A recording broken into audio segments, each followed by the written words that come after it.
हिंदी में यूपीएससी की तैयारी से संबंधित प्रोग्राम्स को देखने के लिए सब्सक्राइब करें study IQ IAS Hindi. Hello दोस्तों, बहुत बहुत स्वागत है आप सबका study IQ IAS Hindi channel पे। मेरा नाम है विकास और आज हम बात करने वाले हैं यूनाइटेड नेशन से जुड़े सुधारों और उन पे आए एक विशेष समूह की टिप्पणी को लेके। भारत ने भी उस पे अपना पॉइंट ऑफ व्यू क्लियर कर दिया है। तो आज हम बात करेंगे कॉफी क्लब के बारे में, बात करेंगे उसका यूनाइटेड नेशन से जुड़े सुधारों पे क्या राय है, उसके साथ ही भारत ने क्या ऑब्जेक्शन किया है यह भी देखेंगे। इसके साथ ही UNSC यानी कि यूनाइटेड नेशन सिक्योरिटी काउंसिल का उद्भव, उससे जुड़े इश्यूज और उनका क्या समाधान है, इन सब पे हम आज बात करेंगे। तो देखिए, यूनाइटेड नेशन सिक्योरिटी काउंसिल 1945 जब से इसका उद्भव हुआ तब से लगातार इससे जुड़े प्रश्न सामने आते रहे हैं। बहुत से देशों ने आपत्ति भी उठाई और बहुत से देश इसके पक्ष में भी रहे, लेकिन एक समग्र रूप से देखा जाए तो कुछ बातें ऐसी हैं जो बार बार इस बात को बताती हैं कि यूनाइटेड नेशन का जो फ्रेमवर्क है उसमें सुधार की आवश्यकता है। ठीक है, पहले आज के जो करंट अफेयर्स न्यूज है पहले इस पे देख लेते हैं कि बात क्या है। ठीक है, बात यह है कि यूनाइटिंग फॉर कंसेंसस, जिसे हम कॉफी क्लब भी कहते हैं, इटली के नेतृत्व में 1990 के दशक से लगातार सक्रिय है। ऑल दे वांट, जो वो चाहते हैं कि कहीं ना कहीं यूनाइटेड नेशन में तो G4 देश है जिनका नेतृत्व भारत कर रहा है, और ये देश वीटो शक्ति या वीटो पावर बनने के लिए या संयुक्त राष्ट्र में स्थायी पोजीशन के लिए लगातार संघर्ष कर रहे हैं। तो इस जो यूनाइटिंग फॉर कंसेंसस यानी कॉफी क्लब का उद्देश्य रहा कि कहीं ना कहीं G4 की मांगों को दबाया जाए। अब एक बार फिर से उनका बयान यह आया कि हम सुधार चाहते हैं। अभी हम उस पर बात करेंगे कि उन्होंने क्या सुधारों की बात की। हम सुधार चाहते हैं, लेकिन यूनाइटेड नेशन के जो स्थायी सीट है उसमें कोई बदलाव न हो।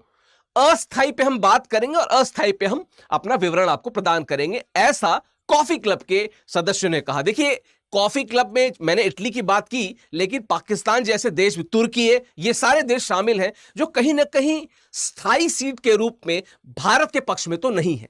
और निश्चित तौर पे भारत का प्रतिवेदन या भारत का इस पे आपत्ति आनी थी और वो आपत्ति आई भी। भारत ने यूनाइटिंग फॉर कंसेंसस जो है इनके रवैये की आलोचना की है। पिछले कई समय से यूनाइटेड नेशन में सुधार की बात हो रही है। यूनाइटेड नेशन खुद भी UN 2.0 को लेके बहुत इंटरेस्टेड है। भारत ने भी UN 2.0 को लेके बहुत बार अपनी बातों को रखा है। बावजूद इसके बहुत से ऐसे देश हैं जिनका लक्ष्य ये नहीं कि यूनाइटेड नेशन जैसे बड़े संगठन में सुधार हो, बल्कि जियोपॉलिटिकल एस्पिरेशंस को शांत करना या किसी देश को आगे बढ़ते न देख पाना उनका उद्देश्य है, जो दिखता है। ठीक है, बात किया जाए इसके बाद की तो क्या कहा जो कॉफी क्लब है, इन्होंने क्या कहा कि जो संयुक्त राष्ट्र सुरक्षा परिषद है, यूनाइटेड नेशन सिक्योरिटी काउंसिल है, इसमें स्थायी सदस्य नहीं आने चाहिए। उनका विरोध करते हुए उन्होंने क्या बोला कि 26 सीटों वाली सुरक्षा परिषद का प्रस्ताव दिया इन्होंने। ठीक है, और क्या बोला, इसमें केवल अस्थायी निर्वाचित सदस्यों की संख्या बढ़ाने की बात की। अस्थायी की बात की, स्थायी की बात नहीं की, क्योंकि एक बार की ये लगता है कि वो उनको पता है कि वो स्थायी सदस्यता नहीं पा पाएंगे। तो कई बार ऐसा अनुमान है, देखिए जो जियोपॉलिटिक्स जानने वाले विशेषज्ञ हैं, कई बार वो कहते हैं कि इनका होल एंड सोल उद्देश्य क्या है कि किसी अन्य देश को स्थायी सदस्यता न मिले, लेकिन हमको अस्थायी सदस्य की हम बात करेंगे, अस्थायी सदस्यता हमको मिल जाएगी, हम वैसे ही अपने जियोपॉलिटिक्स को आगे बढ़ाएंगे। तो ये बातें बहुत बार उठी हैं, बहुत सारे आलेख लिखे थे। याद कीजिए 2017 से लेकर 2019 तक का समय, लगभग हर दूसरे दिन जो बड़े US के या UK के न्यूज़पेपर्स थे वो इस तरह के कॉलम लगातार आ रहे थे, क्योंकि ये बातें सामने उठ रही थी। बीच में ये बातें कुछ नीचे गई, वापस से UN रिफॉर्म के साथ में ये मुद्दा वापस से उठ गया है। ठीक है, बात किया जाए इसके बाद की तो भारत का रुख क्या है। भारत देखिए हमेशा से यूनाइटेड नेशंस में आमूलचूल सुधार की बात करता आया है, चाहे वो अफ्रीकी देशों की नेतृत्व की बात हो, उनके मार्गदर्शन की बात हो, या उनको सामने लाने की बात हो, भारत हमेशा उनके साथ रहा। इसके साथ ही जो लैटिन अमेरिकी देश हैं उनका भी नेतृत्व भारत ने किया। हम कुछ अन्य समूह की बात करेंगे जिससे भारत भी जुड़ा हुआ है या भारत उनका पैरोकार रहा है, उनकी बात हम करेंगे। तो भारत ने कहा कि नंबर 1, स्थायी सदस्यता का जो स्पेक्ट्रम है वो बढ़ना चाहिए। भारत जैसे देश जो कि 1.4 बिलियन एंड काउंटिंग जनसंख्या का प्रतिनिधित्व करता है, वो देश जो विश्व की शीर्ष अर्थव्यवस्थाओं में से एक है, वो देश जो विश्व स्तर पे बड़े लेवल पे व्यापार में, निर्यात और आयात में अपना भागीदारी सुनिश्चित करता है, उस देश को स्थायी सदस्यता मिलनी चाहिए। इसके साथ ही भारत कुछ अन्य देशों के लिए भी स्थायी सदस्यता की पैरोकार है, और साथ में वो अफ्रीका जैसे महाद्वीप के उन देशों की बात करता है जो बहुत पिछड़े हैं और उनका रिप्रेजेंटेशन बहुत कम है। तो यह बात भारत ने यहां पे स्पष्ट रखी कि 21वीं सदी की दुनिया को यूएन 2.0 की सख्त जरूरत है। मैंने अभी बोला कि यूनाइटेड नेशन खुद यूएन 2.0 की बात करता है। आप उनकी वेबसाइट पे जाएंगे तो खुद उनकी डेफिनेशन समझ लेंगे कि कैसे वो किन किन तरीकों से, किन किन माध्यमों से यूनाइटेड नेशन में खुद से सुधार चाहते हैं। बिल्कुल उन्हीं सुधारों के पैरेलल समानांतर भारत भी खड़ा है जो वो सुधार देखना चाहता है। बात किया जाए इसके बाद की तो यूनाइटिंग फॉर कंसेंसस, जिसे कॉफी क्लब भी कहते हैं, 1990 के दशक में यह बहुत सामने आया, क्योंकि तब से ही लगातार भारत जैसे देश की बात की जाने लगी। क्योंकि 1990 में जो हमने रिफॉर्म देखे, एलपीजी रिफॉर्म देखे, उसके बाद भारत एक अलग ही शक्ति बन के उभरा। चाहे वो न्यूक्लियर शक्ति की बात हो, चाहे वो आर्थिक शक्ति की बात हो, हर क्षेत्र में भारत ने अपने आप को स्थापित किया मजबूती से। तो जब भारत जैसे देशों ने, यानी कि G4 की जब हम यहां बात करते हैं, ब्राजील, जर्मनी, भारत और जापान, जब इनकी बात करते हैं तो इन्होंने अपनी स्थायी सदस्यता को सामने रखने की बात की। यूनाइटेड नेशन सिक्योरिटी काउंसिल के जो 5 स्थायी सदस्य देश हैं, उनमें इन्होंने अपनी भी जगह की बात की, लेकिन बहुत से ऐसे भी देश आए जिनका यह मानना था कि नहीं, अस्थायी सदस्य बने, क्योंकि स्थायी सदस्यों में अगर ये देश जुड़ जाते हैं तो जियोपॉलिटिक्स जो है वो थोड़ी सी अजीब हो जाएगी या अलग तरीके से हो जाएगी। तो उनको, उन देशों को जो प्रतिनिधित्व दिया वो था कॉफी क्लब, जिसे यूनाइटिंग फॉर कंसेंसस जो उसका ऑफिशियल नाम है, उसके नाम से भी जानते हैं। कौन कौन से देश हैं? Argentina, Canada, Colombia, Costa Rica, Italy, Malta, Mexico, Pakistan, Korea, San Marino, Spain और तुर्की है। ठीक है, ये सभी देश कॉफी क्लब के मेंबर हैं और ये चाहते हैं कि 26 नई पोजीशंस आए जो अस्थाई रहे, निर्वाचित हो, लेकिन और स्थायी जो पोजीशंस है वो ना बढ़ाई जाए, ये इनकी मांग है। और खासकर जो G4 देश है उनकी एंट्री स्थायी देशों में ना हो, ये जिसे कह सकते हैं कि अपरोक्ष मांग है, जो सामने नहीं करते लेकिन कई बार उनके बिहेवियर से या उनके वक्तव्यों से झलकती है। ठीक है, बात किया जाए इसके आगे की तो यूनाइटेड नेशन सिक्योरिटी काउंसिल, मैंने पहले भी बताया कि 1945 में जो द्वितीय विश्व युद्ध जब अपने शमन के दौरान था, अपने लास्ट स्टेज में था, तब इसका ओरिजिन होता है। और उस समय से लेके अब तक यूनाइटेड नेशन की बहुत बातें हुई हैं, न सिर्फ उसके कार्यों को लेके बल्कि कई बार उसके पक्षपात को भी लेके। हम बात करेंगे उस पर भी कि क्या इश्यूज है, क्या चुनौतियां अभी भी हमको देखने को मिलती हैं। तो यूनाइटेड नेशन की बात किया जाए तो वर्तमान में 5 स्थायी सदस्य हैं जिनके पास वीटो पावर है, चीन, फ्रांस, रूस, ब्रिटेन और अमेरिका। ठीक है, ये 5 देश है जिनके पास वीटो पावर है। 10 देशों को 2 साल के लिए अस्थाई या जो गैर स्थायी देश है उस रूप में इनको पोजीशन दी जाती है जहां पे अपनी बातें रख सकते हैं। ठीक है, वो जो 10 अस्थाई देश कैसे चुने जाते हैं? 5 सदस्य चुने जाते हैं एशिया या अफ्रीकी देशों से, 2 चुने जाते हैं दक्षिण अमेरिकी देशों से, 1 पूर्वी यूरोप से और 2 पश्चिमी यूरोप से चुने जाते हैं। तो इस तरीके से 10 अस्थाई सीट्स बनती हैं। टोटल देखा जाए तो 15, 5 स्थाई, 10 अस्थाई, अस्थाई 2 वर्षों के लिए, 5 तो 1945 से लेकर अब तक लगातार चले आ रहे हैं। यह हुआ यूनाइटेड नेशन के बारे में। और क्या बता दूं, जब मैंने यूएनएससी की बात की तो इसके अलावा 5 और मुख्य अंग हैं, हम एक बार जान लेते हैं क्या क्या है। यूएनएससी तो है ही, उसके अलावा United nation general assembly, UNGA, trusteeship council, आर्थिक और सामाजिक परिषद, अंतर्राष्ट्रीय न्यायालय और सचिवालय, ये 5 अन्य मुख्य ऑर्गन हैं यूनाइटेड नेशन के। तो टोटल 6 ऑर्गन हैं, याद रखने हैं आपको, ध्यान रखिएगा। बात किया जाए तो यूएनएससी और यूएनजी क्या करते हैं? संयुक्त रूप से जो अंतर्राष्ट्रीय न्यायालय है उनके न्यायाधीशों का चुनाव करते हैं। इस बात पे भी प्रश्न आ चुका है, ये एक पॉइंट आया था। आप मुझे बताइए कि जब यूपीएससी यूनाइटेड नेशन के बारे में पूछता है तो जब आप क्वेश्चन को सॉल्व करते हैं तो किन किन क्षेत्रों को आप वहां पे कवर करते हैं? जब भी कवर करें तो इन 6 बॉडी से जुड़े प्रश्नों को जरूर देख लें, क्योंकि यहां पे थोड़ा ऊपर नीचे क्वेश्चन आ जाता है और थोड़ा सा इशू हो जाता है। ठीक है, बात किया जाए इसके बाद की तो UN 2.0 a quintet of change, बदलाव की बयार के रूप में यूनाइटेड नेशन ने खुद ही अपने वेबसाइट पे, ये उनकी वेबसाइट से मैंने उठा कर रखा है, खुद ही अपने वेबसाइट पे डाल रखा है बात क्या, मैं बहुत सरल शब्दों में बता देता हूं। देखिए, पहले हमको पता था मिलेनियम डेवलपमेंट गोल्स 2015 में, वो बदल गए सस्टेनेबल डेवलपमेंट गोल्स यानी एसडीजीज में।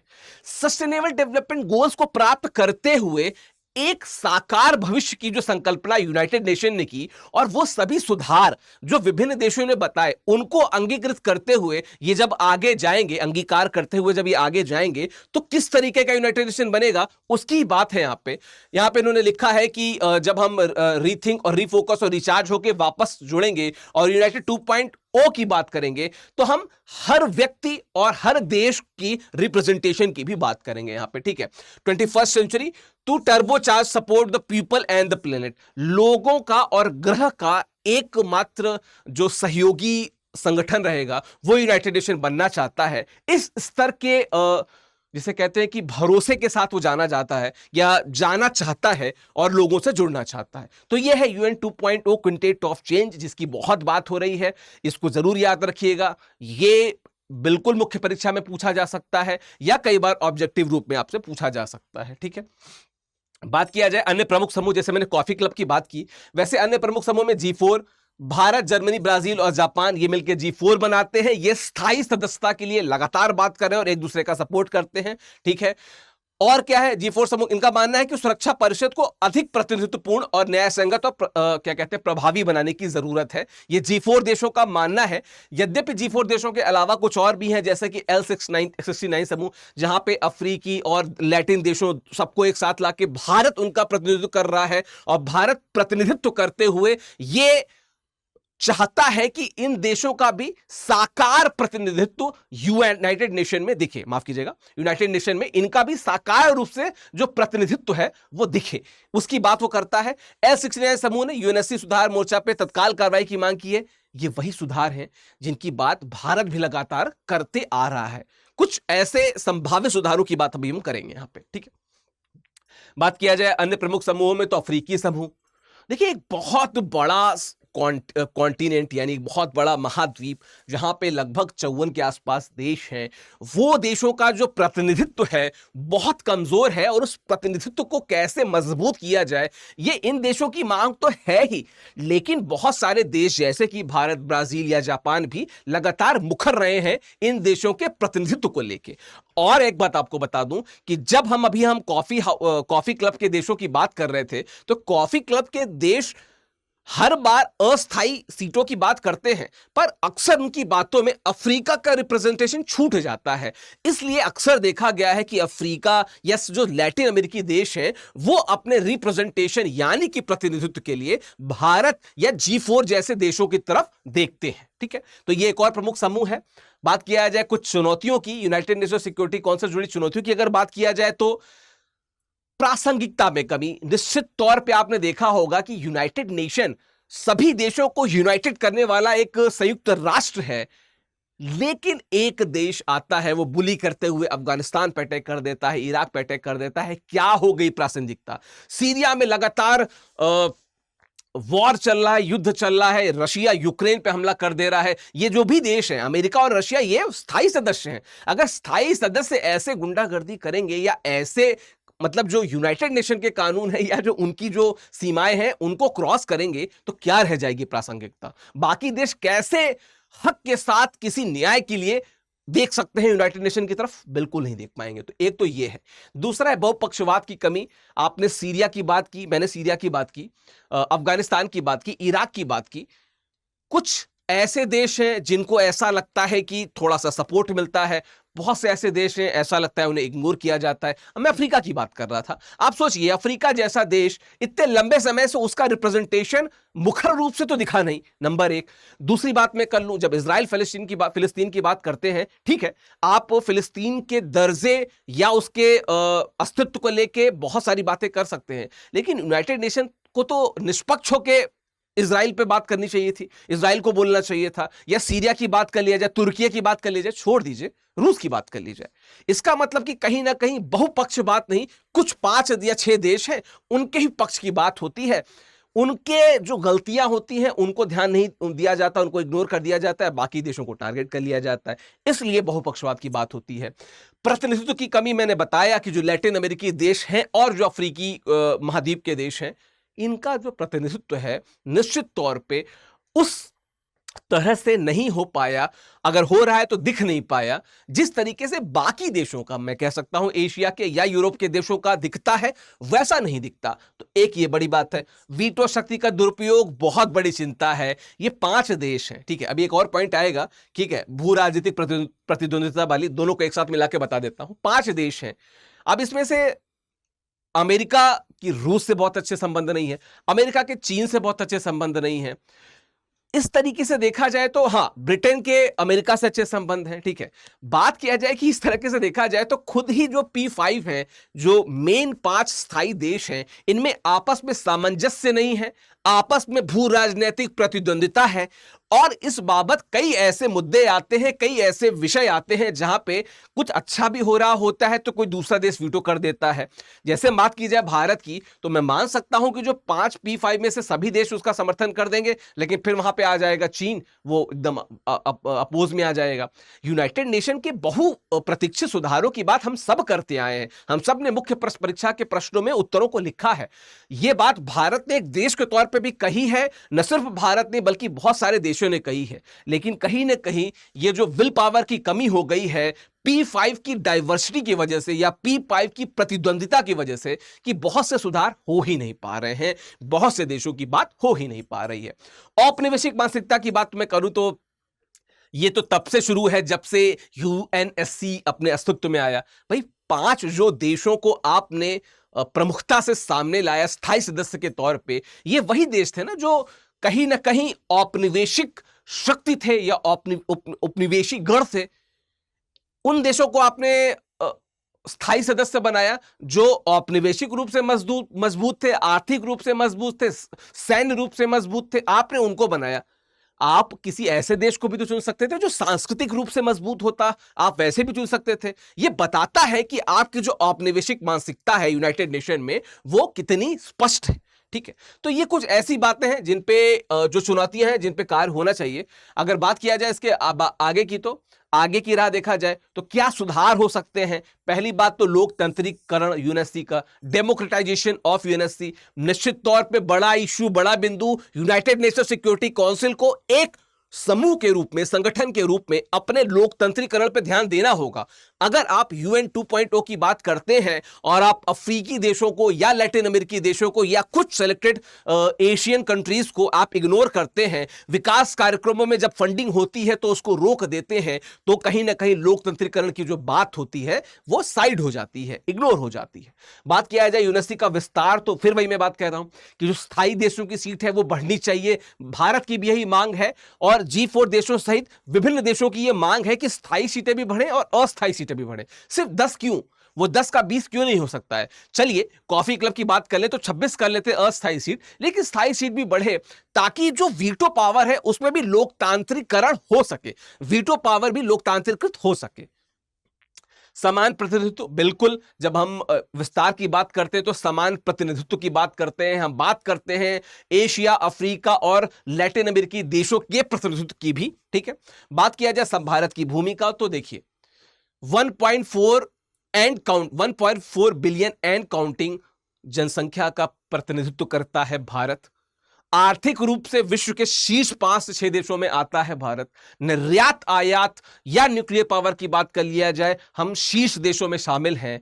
सैन्य रूप से हम शीर्ष देशों में शामिल हैं, तकनीकी रूप से हम शीर्ष देशों में शामिल हैं। तो क्यों नहीं भारत एक स्थायी सीट डिजर्व करता है, बिल्कुल करता है। भारत जैसा देश अगर आ जाएगा तो एशिया का प्रतिनिधित्व और बेटर हो जाएगा और बढ़िया हो जाएगा। तो ये कुछ सुधार है जिन पे यूनाइटेड नेशन को काम करना चाहिए और बाकी देशों को भी बात करना चाहिए। ये मेरा टेलीग्राम चैनल है, ठीक है, आप इससे जुड़ जाएंगे तो मैं इसमें अपडेट देता रहूंगा। ये PDF आपको उसी चैनल पे भी थोड़ी देर बाद मिल जाएगी, वीडियो अपलोड होने के थोड़ी देर बाद आपको मिल जाएगी, ठीक है।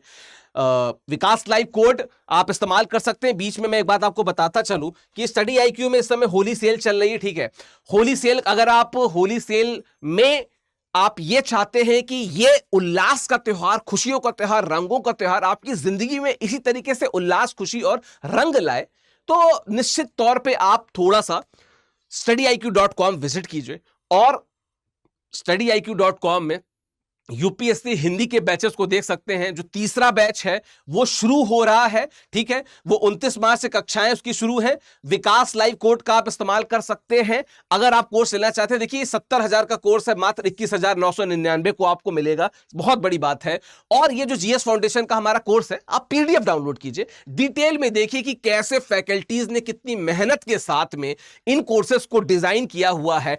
और एक बात बता दूं, देखिए प्रीलिम्स, मुख्य परीक्षा और इंटरव्यू, 3 प्रमुख स्टेजेस हैं। ये तीनों स्टेजेस को बहुत अच्छे से कवर करने वाला ये जो हमारा प्लेटफॉर्म है, मुझे ऐसा लगता है कि आपको एक बार देखना चाहिए। अगर आपको लगता है तो आप विकास लाइव कोड का प्रयोग करके हमारी होली, जो बंपर होली सेल है, इसका आप यहां पे इस्तेमाल कर सकते हैं, ठीक है। तो 29 मार्च से कक्षाएं शुरू हैं। ये जो होली सेल है ये 26 मार्च तक ही चलेगी, तो ध्यान रखिएगा, बहुत दिन नहीं है आपके पास, बहुत सोचने का समय वैसे भी नहीं है। 2025 को अगर आप टारगेट कर रहे हैं तो आपके पास समय नहीं है, लिटरली 1 साल 2 महीना बहुत ज्यादा समय नहीं है। तो जुट जाना है, लग जाना है। studiiq.com पे जाके इन कोर्सेज को आप देख सकते हैं, विकास लाइव कोड का प्रयोग कर सकते हैं। तो StudyIQ देखने के लिए बहुत बहुत शुक्रिया, धन्यवाद।